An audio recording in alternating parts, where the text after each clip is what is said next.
dealing with the grief of disappointment. How do you do it? This is Reid from ReidAboutSex.com. This is Cathy from IntimacyDojo.com. We're talking about expectations. This is video number 3. If you haven't watched the first 2 videos, you might want to watch them because this will make a whole lot more sense. Yeah. So we were talking about how sometimes your expectations, just the person or people in general, can't meet them. Mm-hmm.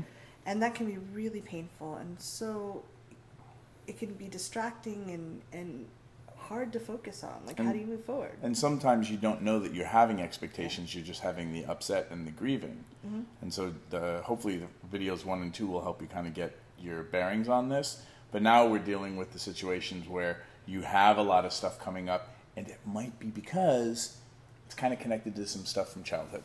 Yeah. So I've worked with thousands of people, and I found that when the grief feels so intense, I've had people that had great lives all of a sudden who weren't suicidal, weren't depressed, were like, this is too much, I want to die. Mm-hmm.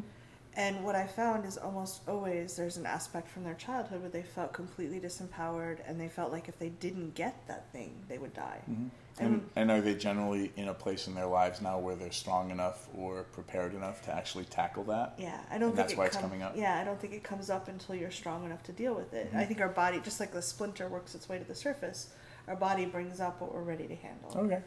So realizing, and you ask this sometimes in sessions, you're like, well, how old is this? Like, what, mm-hmm. What's the date, timestamp on this?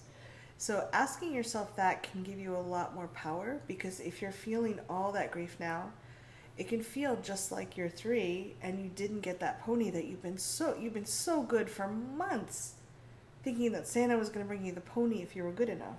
Do you want to share something with our audience, Cathy? I had a pony when I was 3. I'm like, oh my God, she's going there.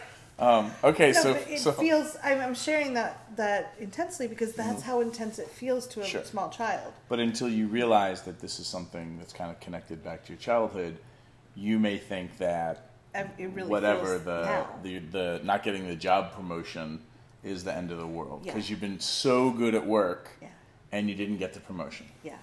So noticing the time date stamp on it is huge.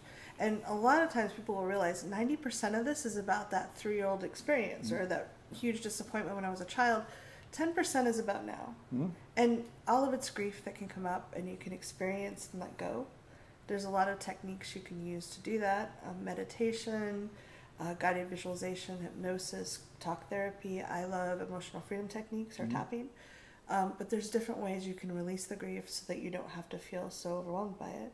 And then when, in your experience, having worked with lots of people who untangle and kind of dissolve childhood stuff, then what happens in the present? You just start feeling really empowered. Because when we have echoes from old traumas when we were little, they influence us all the time. We use the analogy of old traumas are like the radio or TV is playing in the background from that time. And people over time build up a lot of different hurts and disappointments. So it can feel like you're in the middle of a TV store with all the volumes turned up on different channels.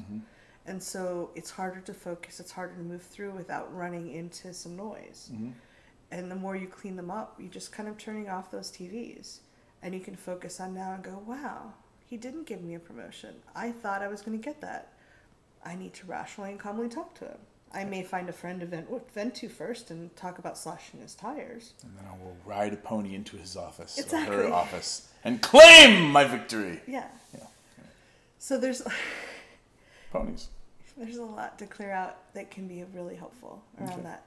And just feeling the grief and letting it go. I encourage you not to do it alone. Find a friend or a counselor or someone you can talk to.